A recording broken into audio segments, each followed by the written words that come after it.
Radhe Radhe. Channel को subscribe करो। Episode 442 shower romance. वंश रितिका को लेकर एक पुल के पास आ गया। पुल बहुत लंबा चौड़ा था। उसके नीचे बड़ी सी नदी बह रही थी जिसका नाम था यमुना नदी।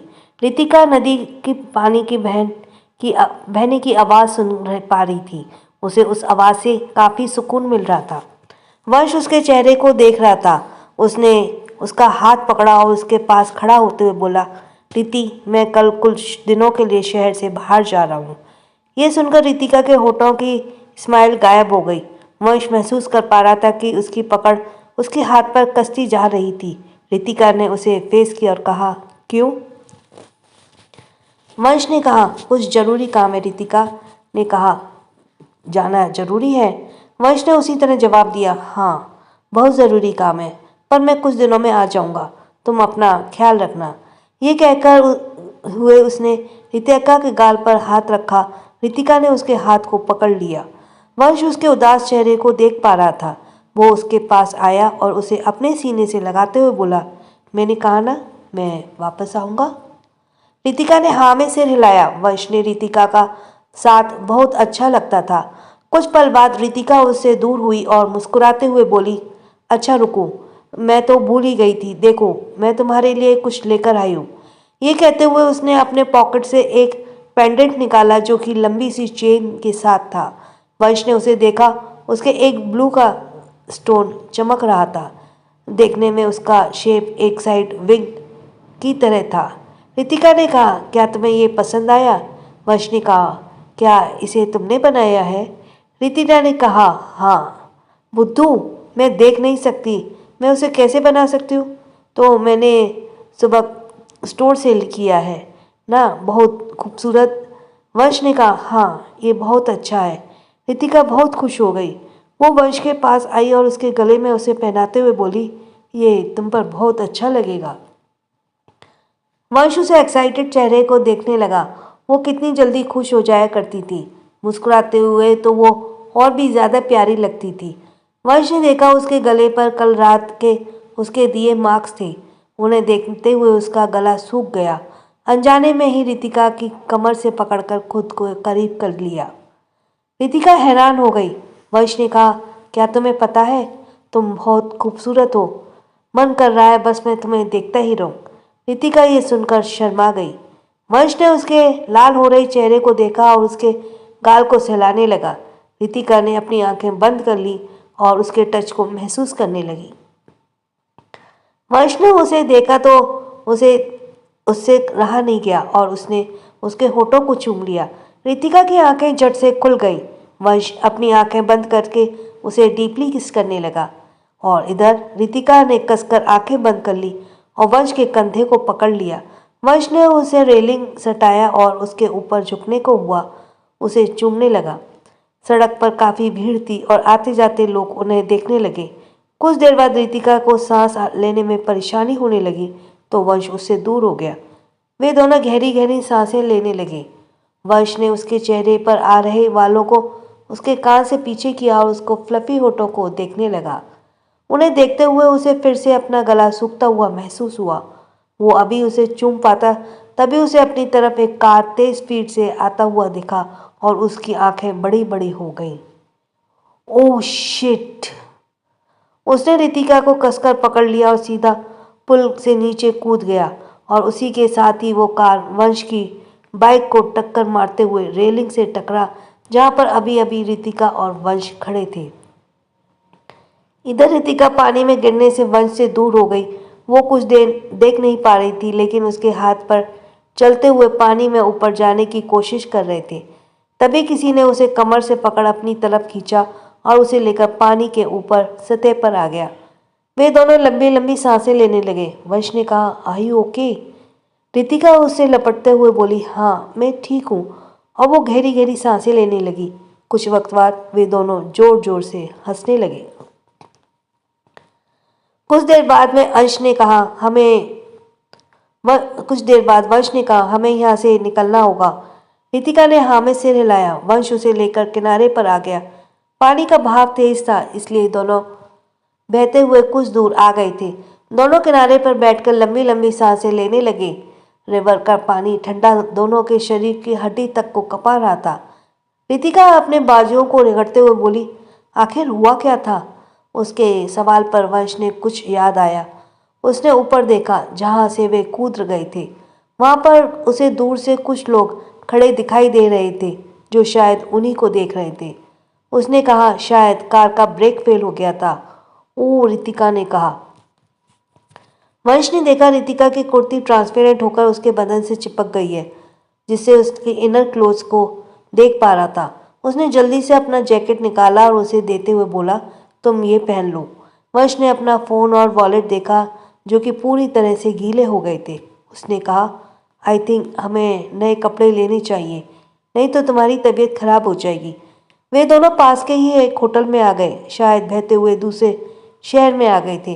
वंश ने रिसेप्शन से किसी से फ़ोन किया और उसके लिए कपड़े लाने के लिए कहा। वे दोनों कमरे में आ गए। कमरा बहुत बड़ा था और खूबसूरत था। वंश ने रितिका से कहा, तुम जाकर गर्म पानी का शॉवर लो, नहीं तो ठंड लग जाएगी। रितिका ने कहा, वॉशरूम कहाँ है? वंश उसका हाथ पकड़कर वॉशरूम के पास आ गया। उसने रितिका का हाथ छोड़ा और बोला, मैं बाहर ही हूँ, किसी चीज़ की ज़रूरत हो तो बता देना। और उसने दरवाज़ा बंद कर दिया। कुछ ही देर हुई थी कि रितिका की आवाज़ आई, वंश वंश मुझे यहाँ कुछ समझ नहीं आ रहा, मेरी मदद करो। वंश ने बिना सोचे समझे ही वॉशरूम का दरवाज़ा खोला, अंदर चला गया। अंदर आते ही उसकी सांसें उसके गले में अटक गई क्योंकि रितिका उसके सामने सिर्फ टॉवल में थी। रितिका ने कहा, अगर मुझे ताड़ना हो गया हो तो शॉवर ऑन करो और जाओ यहाँ से। यह सुनकर वंश झेंप गया क्योंकि वो सच में रितिका को ताड़ रहा था। उसने जल्दी से टैप ऑन किया और शावर का पानी चलने लगा। रितिका ने कहा, थैंक्स, अब जाओ। वंश दरवाजे के पास आया, उसे बंद करके उसके टिक कर खड़ा हो गया। रितिका को लगा वंश यहाँ से चला गया। उसने अपने ऊपर से टॉवल हटाया और शॉवर के नीचे खड़ी हो गई। वंश ने उसे ऐसे देखा तो अपने लिप्स को बाइट कर लिया और उसकी सांसें तेज हो गई। उसने जब कंट्रोल नहीं हुआ तो अपना टी शर्ट उतारते हुए रितिका के पास आ गया। रितिका ने अचानक से किसी के हाथ अपने ऊपर महसूस किया तो वो शॉक्ड हो गई, पर ये जानकर कि ये कौन हो सकता है, बोली, वंश तुम। पर तब तक वंश ने उसे दीवार से लगा दिया। वो हैरान हो गई और उसने खुद को अपने हाथों से ढकने की कोशिश की। वो आगे कुछ और भी कहती, उससे पहले वंश ने उसके चेहरे को पकड़ा और उसके गीले होठों को चूम लिया। वो उसे पैशनेटली किस करने लगा। रितिका को इस तरह देखकर वंश के शरीर में आग ही तरह आग लग गई। वंश ने जरा भी खुद को रोकने की कोशिश नहीं की और रितिका को इस तरह देखकर वंश के शरीर में अलग ही तरह की आग लग रही थी। वंश ने जरा भी खुद को रोकने की कोशिश नहीं की। रितिका ने उसे रोकना चाहा तो वंश ने उसे नहीं छोड़ा और उसे पलटकर उसके कंधे पर चूमने लगा। उसने उसके बालों और कंधों पर डाला और पीठ पर उसके दांतों के निशान छोड़ने लगा। रितिका ने भी अब स्ट्रगल करना बंद कर दिया क्योंकि वो जानती थी वंश अब नहीं रुकने वाला, बल्कि वो वंश के साथ देने लगी। जैसे जैसे वंश के हाथ उसके ऊपर चल रहे थे, उसकी सांसें तेज हो रही थी। कुछ देर बाद वॉशरूम में दोनों की तेज सांसों की आवाज़ें उन्हें ही सुनाई देने लगीं। शॉवर का गर्म पानी दोनों के लिए मैजिक का काम कर रहा था। कुछ देर बाद वंश रितिका को बाथरोब पहनाकर अपनी बाहों में उठाकर वॉशरूम से बाहर लाया। वंश ने उसे जितना परेशान किया था उसके बाद रितिका के लिए चलना भी मुश्किल हो रहा था। तभी कमरे की बेल बजी। वंश ने रितिका को बेड पर बिठाया और दरवाज़ा खोलने चला गया। उसने जैसे ही दरवाज़ा खोला उसके सामने कोई गुस्से से लाल चेहरा किए खड़ा था। वंश ने कहा, तुम मुझे ऐसे क्यों देख रहे हो? कपड़े दो और नीचे इंतज़ार करो। सामने वाले ने कहा, तुझे तो मैं देख लूँगा। लड़की मिली नहीं, अपने भाई को भूल गया। तू रुक, मैं अभी तेरे बारे में मॉम को बताता हूँ। ये कोई और नहीं बल्कि सारांश था। वंश उसका मुंह का दरवाज़ा बंद करते हुए बोला, हाँ हाँ बता देना, अब जाओ यहाँ से। एहसान फरामोश भाई की कोई कदर ही नहीं है, सारांश ने कहा। वंश जानता था सारांश सोना से कुछ नहीं कहेगा। कुछ देर बाद वे दोनों कपड़े पहनकर सारांश के पास आ गए। सारांश ने रितिका को देखा और फिर वंश को।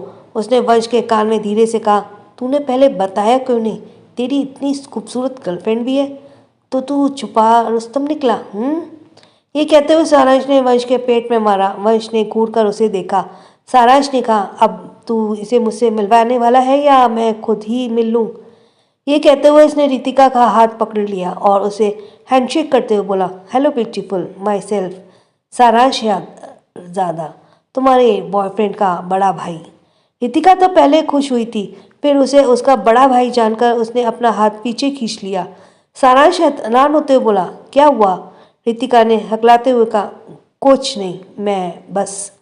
उसे बहुत अजीब लग रहा था, खास करके तब अभी अभी वे दोनों शॉवर के नीचे।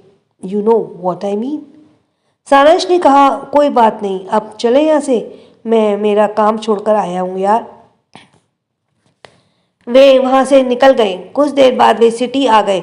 सारांश और वंश ने रितिका को घर छोड़ा और वे उसे बाय कहते हुए निकल गए। वंश ने गहरी सांस ली और कार सिगरेट जलाते हुए बोला, घर पर क्या हाल है? उसने सवाल पर सारांश सीरियस होते हुए बोला, सब तुमसे जवाब चाहते हैं। आई थिंक तुम्हें कुछ दिनों के लिए रूम से बाहर नहीं निकलना चाहिए। वंश दूसरी तरफ देखते हुए बोला, हाँ, मैं सिटी से बाहर जा रहा हूँ कुछ दिनों के लिए। सारांश ने कहा, हम तुझे मॉम के सामने ही वो करने की क्या ज़रूरत थी? तुम जानते ही हो ना, वो छोटी छोटी बातों से परेशान हो जाती हैं। यहाँ तो तूने किसी की जान ले ली। अब तो आयश भाई भी वापस आ गए हैं, भगवान ही बचाए तुम्हें उनके गुस्से से। वंश ने कहा, हाँ मैं जानता हूँ। सारांश ने कहा, वैसे तुम रितिका को लेकर सीरियस तो हो ना? वंश ने दूसरी तरफ अपना चेहरा घुमा लिया और कहा, मैं रिस्पॉन्स किया। सारांश ने कहा, देख यार, मैंने भी अब तक कईयों की डेट किया है, पर कभी इतना आगे नहीं गया। वो बस मस्ती मजाक तक ही है, पर तू जो कर रहा है उसकी फीलिंग्स हर्ट हो सकती है। तू समझ रहा है ना, क्योंकि वो एक ऐसी लड़की है जो सब कुछ डिजर्व करती है। वंश ने हाँ में सिर हिलाया। सारांश ने कहा, चल छोड़ ये, अब तुम बता कहाँ कैसे पहुंचे? वंश ने कहा, बहुत लंबी कहानी है। कुछ देर बाद वे घर आ गए। वंश कार से बाहर जाने को हुआ तो सारांश उसे रोकते हुए बोला, रुक। वंश रुक गया। सारांश उसके कॉलर के ऊपर करते हुए बोला, साले तुम मर्डर के बाद में पिटेगा, पर पहले उस रितिका की वजह से पिटेगा। क्राइम करने के बाद उसके सबूत भी मिटा दिया कर, क्योंकि मैं नहीं आऊँगा हर बार तेरे फेवर में। वंश ने अपने गले पर हाथ लगाकर देखा, वहां पर अभी दर्द था। उसने अपना गला साफ किया और कार से बाहर आ गया। वे दोनों घर आ गए। शाम के 4 बज रहे थे और घर पर सभी लोग थे। वंश ने जैसे ही आयांश को देखा, उसने उसे अपनी नज़र फैली और कमरे की तरफ जाने लगा तो आयांश उसे रोकते हुए बोला, वंश रुको। वंश चुपचाप रुक गया। क्या होगा आगे? अब इन दोनों में के बीच कुछ ना कुछ तो, और ये कहाँ पे जा रहा है वंश, ये भी एक मिस्ट्री है। यू आर लिसनिंग फ्रॉम काना, हम सबके काना चैनल, इसको प्लीज़ सब्सक्राइब कीजिए। Episode 443, coffee. वंश सबको देखते हुए कमरे की तरफ जा रहा था। तभी आयांश उसे रोकते हुए अपनी कठोर आवाज़ में बोला, वंश रुको। वंश ने उसकी आवाज़ सुनी तो रुक गया। आयांश सोफे से खड़ा होते हुए बोला, मैं ये क्या सुन रहा हूँ? तुमने किसी की जान ली है? वंश ने सर उठाकर उसे देखा और उसकी आंखों में देखते हुए सीधे से बोला, हाँ मैंने मारा उसे। अगर मैंने उसे नहीं मारा होता तो वो मॉम को मार देता। I don't understand why are you all behaving like this. Ayash ने अपने हाथ में पकड़ा गिलास को गुस्से से फेंका और चिल्लाते हुए बोला, he was a bloody criminal, damn it. उसे मारकर तुम भी वही बन गए हो। तुम उसे अपनी बातों में उलझा भी सकते थे, ज़्यादा से ज़्यादा उसे घायल कर देते, but you killed him. You also became a murder like him. वंश ने कहा, I don't care if you consider me a criminal now, excuse me. ये कहते हुए वो वहाँ से कमरे में चला गया। आयांश को यकीन नहीं हो रहा था कि वंश इतना काम था। वो बिल्कुल काम होकर बोल रहा था और ऊपर से उसे जवाब भी दे रहा था। आयश को कभी भी वंश का ये माफिया काम करना पसंद नहीं था, इसलिए वो वंश को बिल्कुल भी उसकी तरह नहीं देखना चाहता था, पर अब देर हो चुकी थी। उसने गुस्से से सारांश को देखा।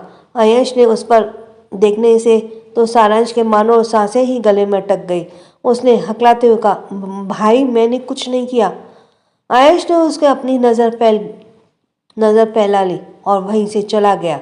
घर के सभी लोग उसे ऐसे देखकर परेशान हो गए। रूहानी तो अब भी समझ में कोशिश कर रही थी कि वहाँ हो क्या रहा है। वंश और आयांश को पहली बार इतने गुस्से में देखकर वो भी परेशान हो गई। उसने कहा कुछ तो करना होगा। शाम हो रही थी। सोना, सिया और रूहानी किचन में सबके लिए स्नैक्स बना रहे थे और सानवी किचन काउंटर पर बैठकर कॉफ़ी पी रही थी। तभी रूहानी ने कहा, हमें लगता है दोनों भाइयों को शांति से बातें करनी चाहिए। ऐसे एक दूसरे से गुस्सा करने से क्या ही मिलेगा। सानवी ने कहा, भाभी शायद आपको पता नहीं, पर आयांश भाई को वायलेंस पसंद नहीं है। जब हम छोटे थे तब उनके साथ बहुत बड़ा हादसा हुआ था। तब से उन्हें ये सब नहीं पसंद। जब भी सारांश भैया और वंश की किसी के साथ लड़ाई होती है या फिर किसी वंश भैया कभी किसी से ऊंची आवाज़ में बात भी करते हैं तो आयश भैया उन्हें बहुत डांटते हैं और वंश भाई भी उसकी बात चुपचाप सुन लेते हैं। पर आज उसने गहरी सांस ली। सिया ने कहा, लेकिन सानवी दी, आयश जीजू तो बहुत गुस्से में उन पर। मुझे तो उनका गुस्सा देखकर ही डर लग गया। बाप रे, कितना जोर से चिल्ला दिया उन पर।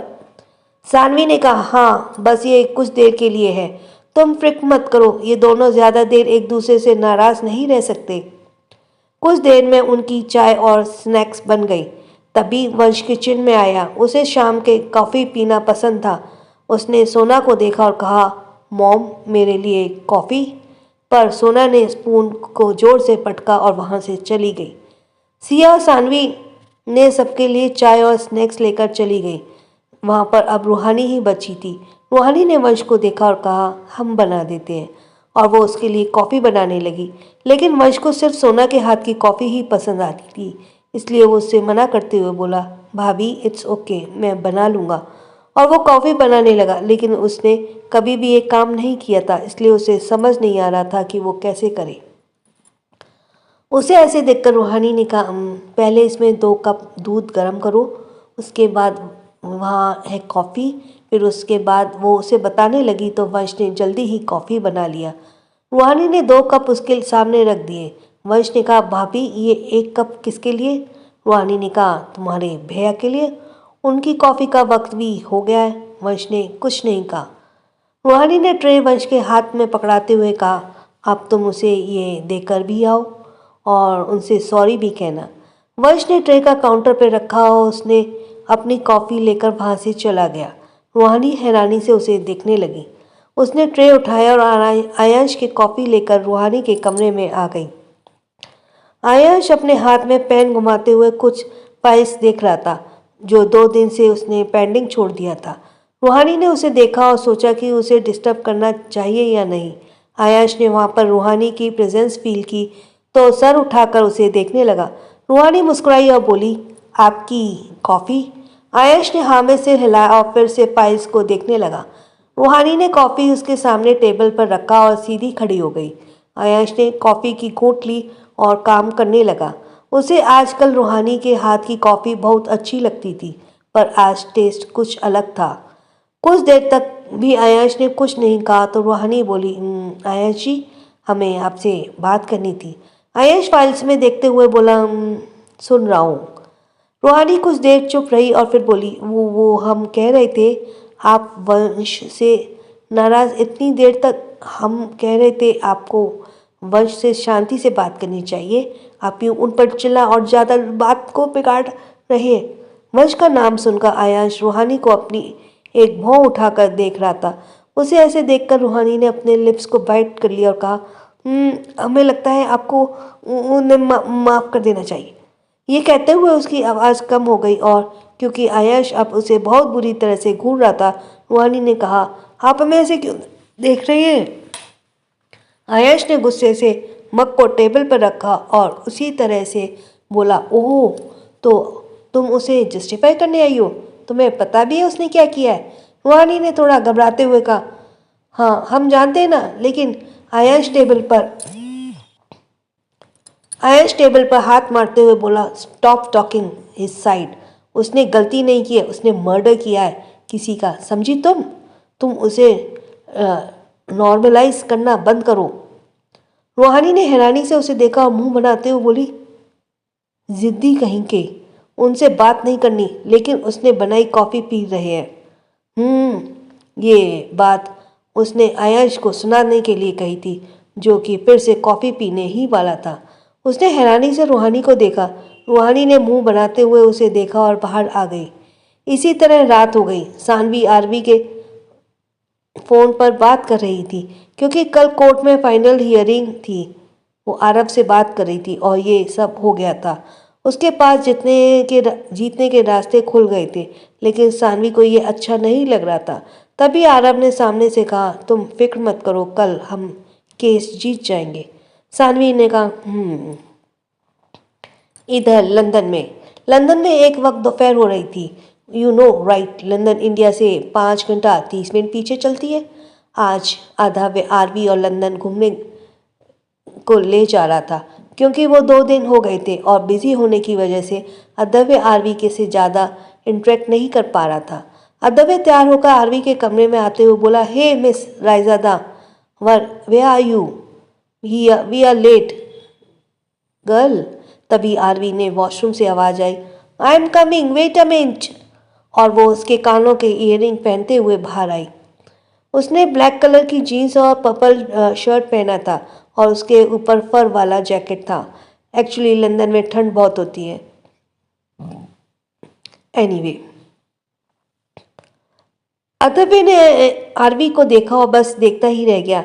ठंड की वजह से आरवी की नाक और गाल लाल हो गए थे और उसकी प्यारी सी मुस्कान बस किसी को भी दिन बना दे। उसने अदबे को देखा और कहा, चले? अदबे उसके होश में आया और बोला, हाँ। और वो घर से जाने लगा तो उसे कुछ याद आया। उसने आरवी को रोका और हैंगर से ग्लव्स निकालकर उसके पास आ गया। उसने कहा, हाथ आगे करो। आरवी ने अपना हाथ आगे किया। अदबे ने उसके हाथों में दस्ताने पहनाए और बोला, अब चलो। आरवी मुस्कुराई और हाँ में सर हिलाया। उसे अदबे का साथ बहुत अच्छा लग रहा था। कुछ देर बाद वे दोनों पैदल घर से निकल गए। अदबे का घर शहर से थोड़ा दूर था, जहाँ पर कुछ ही घर दिखाई दे रहे थे। दरअसल मिस्टर एंड मिसेस सिंह उनके नाम पर गए थे। अदबे की बहन लंदन के दूसरे कोने पर रहती थी, इसलिए इस वक्त वे दोनों ही घर पर थे। वे दोनों पैदल चलते हुए एक कॉफ़ी शॉप पर आ गए। वहाँ पर बॉनफायर जलाया हुआ था, इसलिए वो जगह गर्म थी और वहाँ पर कई कपल्स भी मौजूद थे। अदबे ने ट्रू जेंटलमैन की तरह आरवी के लिए चेयर खींची तो आरवी मुस्कुराते हुए बैठ गई और उसे अपने लिए अदबे के से ये सब करना बहुत अच्छा लग रहा था। उसने कहा, थैंक यू मिस्टर सिंह। अदबे उसके सामने बैठते हुए बोला, तुम मुझे मिस्टर सिंह क्यों बुला रही हो? तुम मुझे मेरे नाम से बुला सकती हो। वैसे भी मिस्टर सिंह सुनकर कान पक जाते हैं मेरे। यहाँ सभी लोग मुझे मिस्टर सिंह ही बुलाते हैं। आरवी ने हाँ में सिर हिलाते हुए कहा, ओके, आप भी मुझे मेरे नाम से बुला सकते हैं। अदबे मुस्कुराया। दोनों ने कॉफ़ी ऑर्डर किया और उसके आने का इंतज़ार करने लगे।